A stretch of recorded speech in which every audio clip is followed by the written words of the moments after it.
Well, folks, WrestleMania is upon us. This Sunday, it's the Showcase of the Immortals, the granddaddy of them all, except Vince doesn't want you to say those words anymore. It's part of that big script that he likes to send out to everyone. He's like, don't say this, don't say this. Joe, we're sports entertainment, not professional wrestling. And this isn't WrestleMania 32, it's just WrestleMania. It's 32. You've had 32 of the goddamn things. I am here to run down the card and give you my prediction of who's going to win, finishes, run-ins, all that good stuff. Expect to hear a lot of I don't care, especially for the pre-show matches, because now I was thinking about long and hard about this as to why I'm so mad that there's 4 matches with approximately 40-some superstars involved in this match that are not going to see a WrestleMania PO or payoff.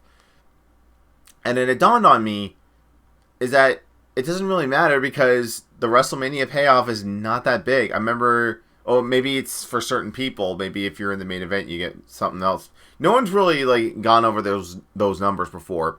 On a podcast that Jim Cornette had done recently, he stated that for his appearance in the Gimmick Battle Royal back at WrestleMania 17, he got paid $3,000, which I've heard on the CM Punk podcast is that he worked 4 shows in Mexico, hardcore matches, and got paid only $5,000. And then they threw another $4,000 on there when he complained. He wanted $20,000 because he was going to be doing a Wizard World signing for $20,000 for sitting on his ass for 4 hours. Do the math. So I'm not gonna get mad about that anymore. It's fine. You're on the pre-show, but you're not on Mania. These matches do not count towards WrestleMania as much as anyone in that office wants you to. It's like, oh, this is WrestleMania weekend. This is important. It's like, yeah, but am I on right after and now WrestleMania? Is my match before that opening? No, then I'm not on WrestleMania. I'm on the pre-show. That doesn't count. Kyle Edwards had a top 5 things that said these are 5 matches you've never seen on WrestleMania that took place before WrestleMania. Not part of WrestleMania. As soon as the thing goes down and you get the logos and the pyro and all that, that's when WrestleMania starts. I feel bad for these people, and the funny thing is that I knew this was going to be a complete rant. This wasn't going to be all predictions. The thing is that I feel that we live in a day and age now where there's nobody other than Cena, Orton, Big Show, Kane, the top tier guys that have been with the company for at least the past decade. Nobody has the balls to go up to anyone in creative or anyone higher up in the company that says, this is a dumb idea, I'm not doing it, give me something else to do. Because then, we'll piss off a writer and he won't write anything for me. It's good, writers shouldn't be writing for anyone. You should go out there and try to make it on your own. Now, God, look at Zack Ryder. He got over on his own by making a YouTube video about how he was underutilized. They gave him a minuscule push and then buried him right after. Alright, let me pull up the list of the matches, all 25,000 of them. So, here's what's coming up on the pre-show. Oh, we'll get to my right page here. I had other stuff on here, there's an interview from Stephanie McMahon about how she feels about Shane being back and do her kids watch wrestling. Funny, interesting thing. I swore I said all 3 of these girls are going to be groomed to become longest reigning Divas champion ever, just to stick it to Nikki Bella and all those. The Princess of Kings Quintuple H, whatever. Let's see here. So these are the pre-shows. The Usos versus the Dudleys. I foresee this being the Dudleys winning this one. I don't know whose cereal the Usos pissed in. This is the 3rd Mania in a row that they are jerking the curtain before the pyro. This is their 3rd pre-show match. Even though they get Slammy Awards and Tag Team titles and Superstars of the Year or Tag Team of the Year, whatever you want to fucking call it, they can't get on the main show. The show of shows, the Showcase of the Immortals. The Usos are relegated to being the pre-show. I imagine the RF video shoot when the Usos finally get released, I'll just be like, yeah, it's a race thing. Michael Hayes never liked us. I predicted Dudley's going to win. Who cares? It's on the pre-show. It's not going to further anything. Let's see here. This just got added to the pre-show. The United States Championship is on the line. Kalisto defends against Lil Ryback. Again, who cares if he goes over? I don't foresee Kalisto going over. I think it's going to go to Ryback. But let me interject this again. If you're Kalisto, how pissed are you that your team with Sin Cara, second Sin Cara, who's Unico, I think, the guy that came out in like the lowrider bike, he was Unico Black, and then there was not Unico Black, Sin Cara Black, and then there was Sin Cara Blue, or they were reversed. I don't know. So how mad would you be, like, just building up right inside that? You debuted the night after WrestleMania last year as part of this tag team, and then one of them gets hurt legit and doesn't break a finger and go, my finger's broke, and then they're like, okay, we need to put you guys aside. We're gonna make Kalisto. You look so much like Rey Mysterio. You're going to be the new Rey Mysterio. We're pushing you hard. How is it that you're relegated to the pre-show, yet the guy, even though he's the second version of Sin Cara, still botches more than Sin Cara, is on the main show in the ladder match for the IC belt?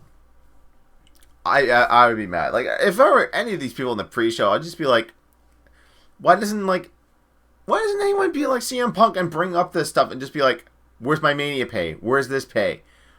I need a main event to know that I can be better and I can be like the legend that I know I can be, that I can have a legacy that would be worthy of being put into the Hall of Fame. But then again, he does say that him and Daniel Bryan have stated that there are plenty of guys who just like to float around and just, don't put me on Superstars, don't put me on main event, don't book me tonight. I'll still get paid, but I'll just hang out in the arena. JTG was like employed for 7 years and maybe worked 3 of those. And then he made like a Twitter post, and then all of a sudden he got fired the next day. It wasn't anything scathing. It was, they just reminded him, it was like, wait, he still works here? Future endeavor. Okay. The 5-on-5 Divas match. Team Total Divas versus Team Bad and Blonde. I can't believe they're still staying with Naomi and Tamina and calling them Team Bad, even though Sasha Banks has left them. And the whole team thing, part of this Divas Revolution, is gone. So, oh man, these poor souls. You know that they put them to the pre-show just to get added heat for their show. I actually might tune in again to Total Divas when it gets to WrestleMania, and they say, oh, you're going to be on the pre-show. Like Mark Arenas and Jane Geddes will come out and say, like, okay, so we're going to have all 10 divas in a tag match on the pre-show. And then have the confessionals. It's like, what the hell? Why do the NXT girls get the main event spot? Why do they get to be on the main show? It's like, because they're wrestlers and they're better than you. See, Paige, if you had stayed away from Total Divas, you probably would be in the main show again and have some storylines. Again, who cares? I foresee the faces going over, but then again, the face team has Eva Marie. I understand that you need to put the Total Divas all together, so you got Eva Marie, Brie Bella, Natalia, Alicia Fox, and Paige, who are all on the show, against Lana, Tamina, Naomi, Summer Rae, and Emma. Summer Rae, who has been on the show, which I don't know if she's still on it. I think Emma's been on it a few times, because like there was a trend going around of cunt Emma. Like apparently she's pretty cunty on that show. I don't know. They all get separate entrances. They'll all come out together and have their teams. You know, Total Divas will go over because they still want to promote that show. But then again, with Nikki being out and Brie retiring after this match, like she has stated that this is her last go. This is her final match. She's retiring, and her and Daniel Bryan are going to make ugly little vegan babies, as Charlotte has so eloquently put. And now we got the Andre the Giant Memorial Battle Royal. Remember, this actually meant something? It never meant anything. So far, we've got just everyone else. So, the Social Outcast, Tyler Breeze, Kane and Big Show, the other Wyatt members that aren't injured or not doing anything. Just basically everyone else. R-Truth. They might throw an NXT guy in there. Which at this point, because Sami Zayn has debuted, I don't want it to be Finn Balor. Maybe Joe. Put Samoa Joe in there. Who is it going to be? You guys put it in the comments. I'm saying I want it to be Samoa Joe. I don't want it to be Finn Balor. Hell, put Baron Corbin in there if you want. I don't care. The buddy's going to get tossed out anyway. It's not going to matter. I mean, Hideo Itami was in it last year. He had one shining moment, and it was cool. It's like, oh, his kids got to see him in a WrestleMania. Not really, kind of. It's like, hey, your dad's going to be in WrestleMania, but not really, kind of. Did I go over all the... Yeah, those are all the pre-shows. So 4 matches on the pre-show. It's supposed to, I guess it's supposed to entice people to like, hey, buy the network. You guys still have time to buy the network. I'm like, motherfucker, if there's 2 hours left before your 4-hour show begins, I already have the network, and I'm not... Like, this preview show is not going to entice anyone to get it. Like, you think you're going to get some random person stumbling on USA that's going to be like, oh, WrestleMania's on tonight. It's like, oh, I was going to watch the Juno Awards or the American Music Awards, I think, are on that same night. Unfortunately, folks, you got no shit. I would love to see, like, the buy rates versus the viewership of, like, these award shows. Juno Awards aren't going to do any better because Canadian music sucks. Being Canadian myself. Okay, so the main show. After the pyro and after the, I'm calling 20 to 25 minute opening promo from The Rock, Cena, and Austin. They're all going to be there, and they're all going to have a promo. Probably at the beginning of the show.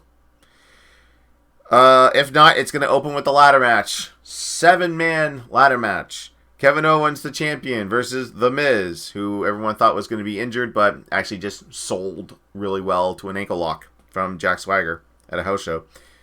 Kevin Owens, Miz, Dolph Ziggler, Sami Zayn, Zack Ryder, Sin Cara, and Stardust.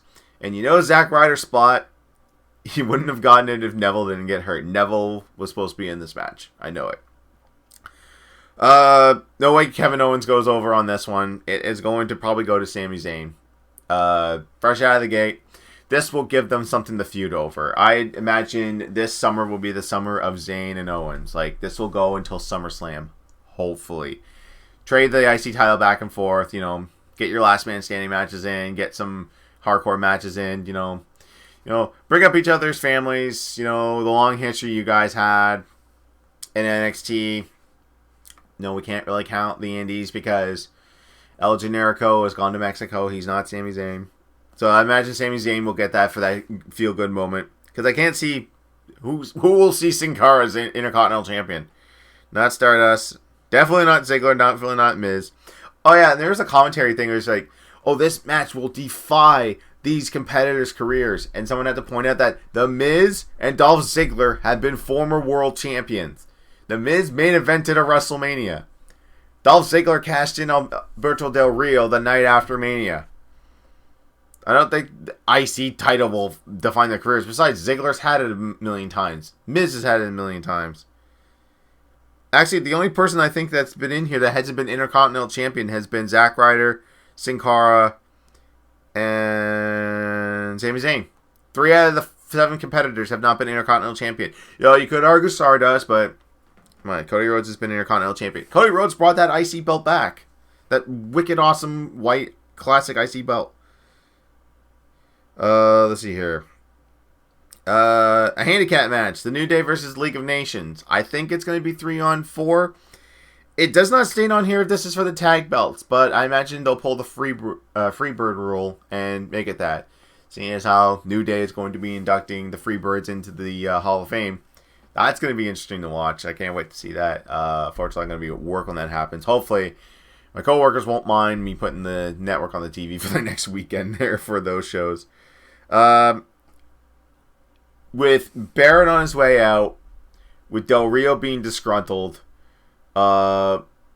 completely ruining Sheamus and completely ruining Rusev, New Day's got to retain. New Day is the hottest thing going right now. Even when they're like, they're supposed to be like hated heels, they get babyface chance, and now they've gone full blown babyface. Haven't changed their stick up too much. Still entertaining as hell. Love them. Some of the best stuff that you can look at too is go on the YouTube channel or go on to WWE.com. Look at like their backstage interviews.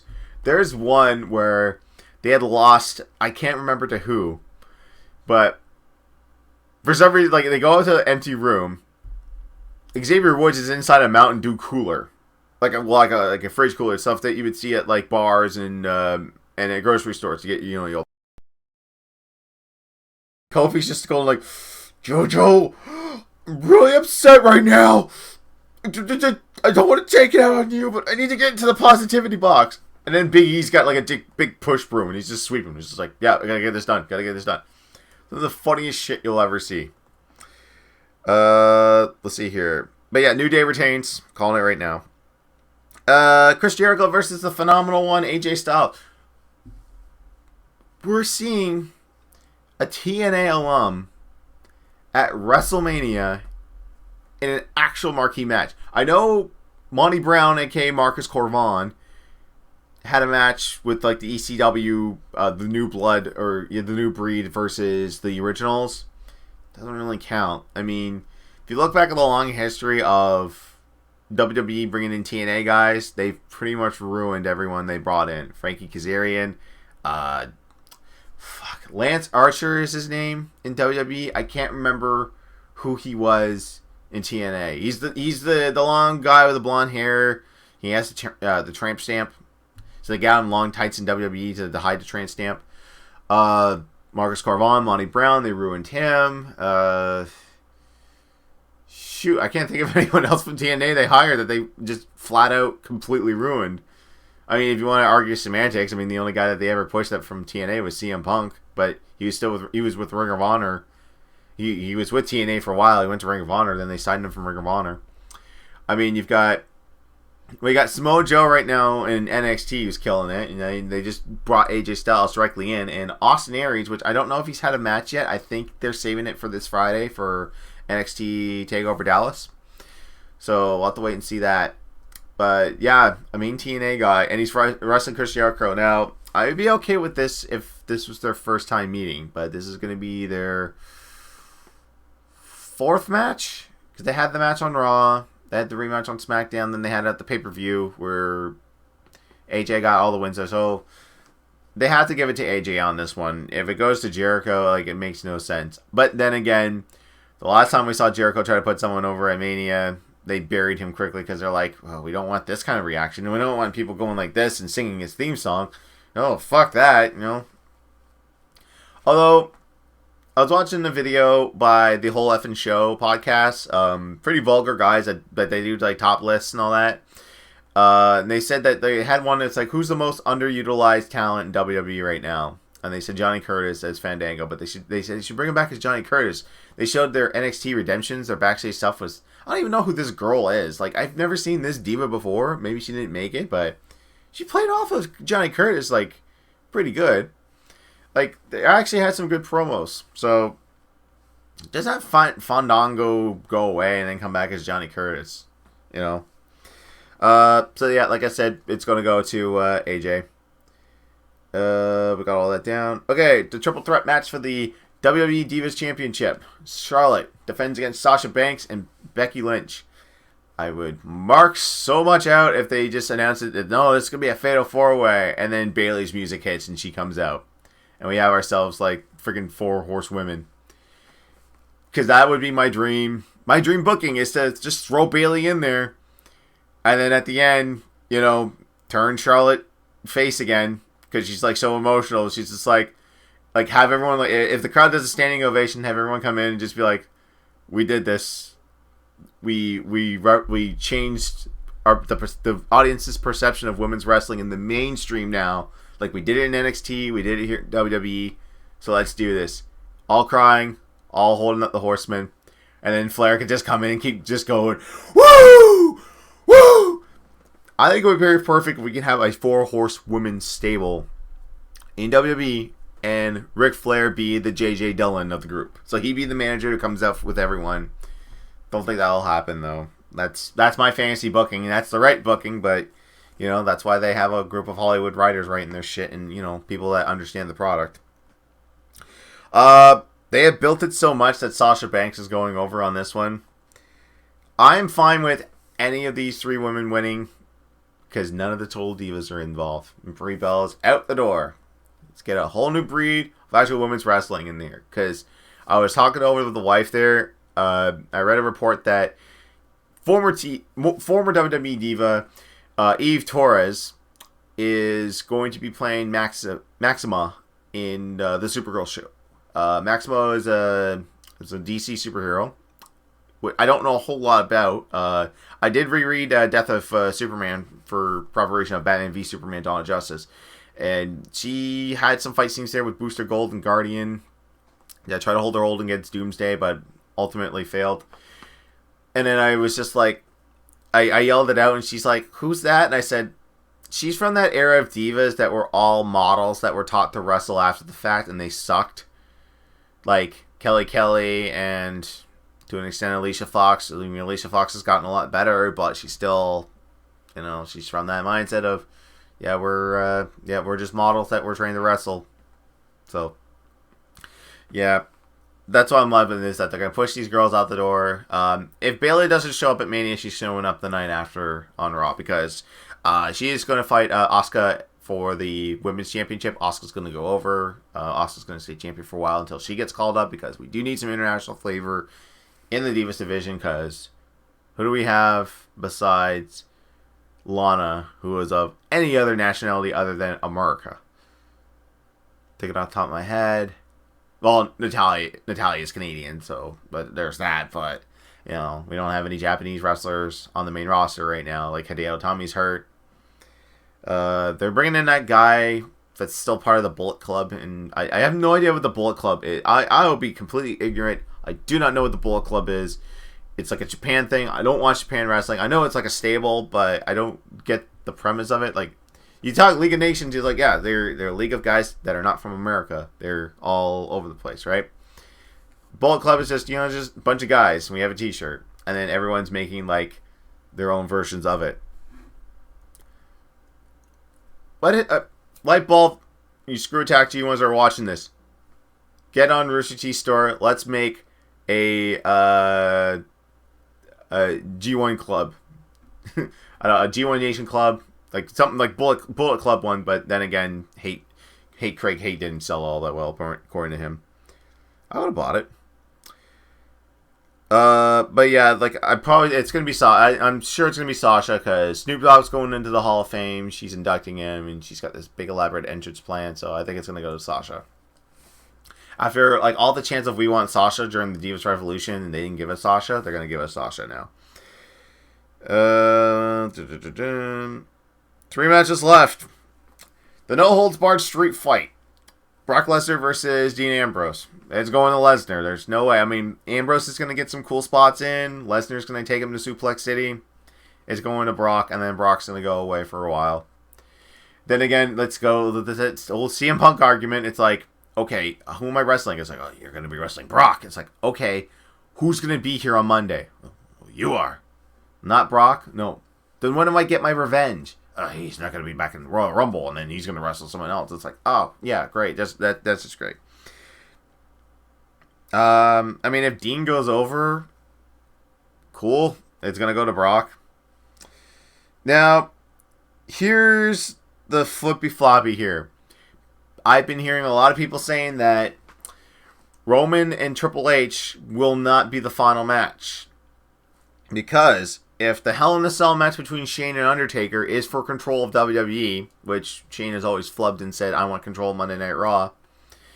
It is for basically like he flubbed and said it's like, oh, I want the keys to the kingdom, basically. What sense would it make if Shane wins against Undertaker, becomes like the authority of WWE? What's to stop him from like making the main event a no-holds-bar, like a street fight, or injecting someone else into the match so that we don't get Reigns winning, we don't get Triple H winning, we get someone else winning, like last year's WrestleMania, because, I mean, they were fine last year with Brock going over anyway. But, yeah, so, there's 2 theories on this. So, if Hell in a Cell goes, like second to last, or like within the piss break, whatever match that will be, which I imagine will be the New Day. They've done too much to make the Divas title match a piss break. They built it up too much to make it a piss break. It's not going to be the piss break. They might have a celebrity run-in or a fucking concert as a piss break. We need something between those matches. As much as I hate concerts, we might need one. So if it's Hell in a Cell first, Shane, like Taker doesn't have any more matches in him. Like he wants to go home. So Shane is going over Undertaker. I don't know how. Like there has to be some type of run-in. There has to be some type of shenanigans with the cell. As long as Shane doesn't jump off the cell onto Taker through a table, we'll be okay.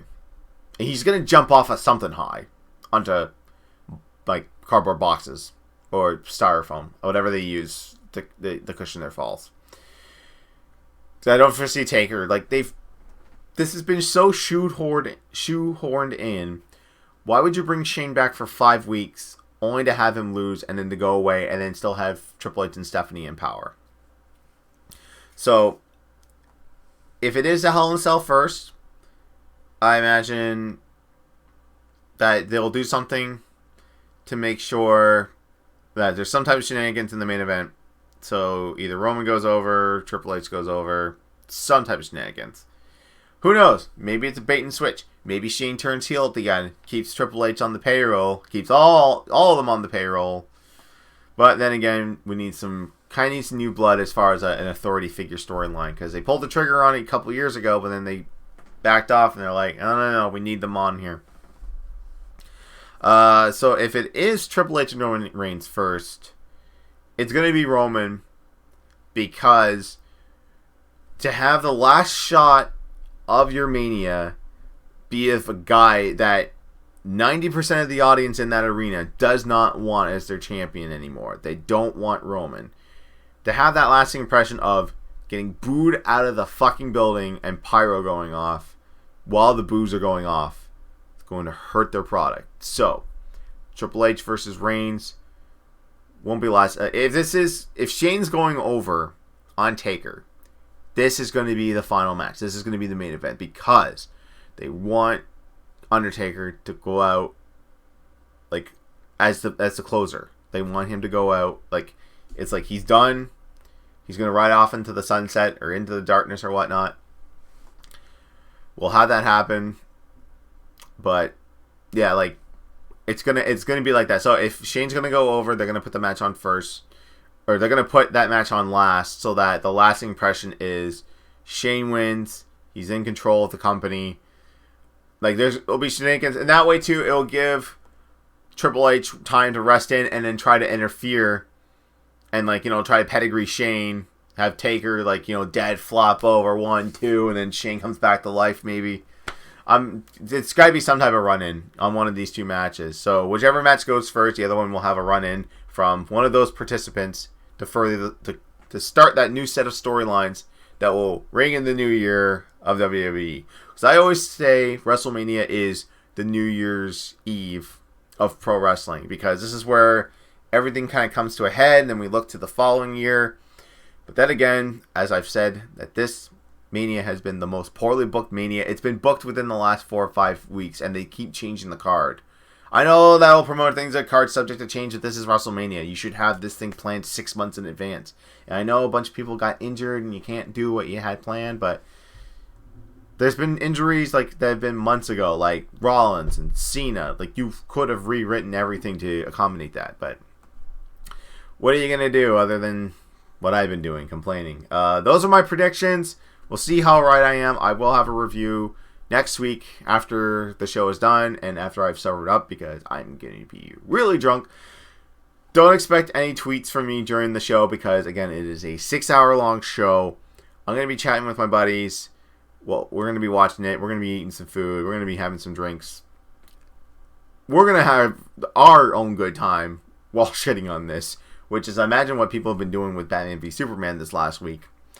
But nonetheless, you guys have a good one, and I will see you next time when we see how right I was, how wrong I was, and what the future and the next year of WWE will be. Later.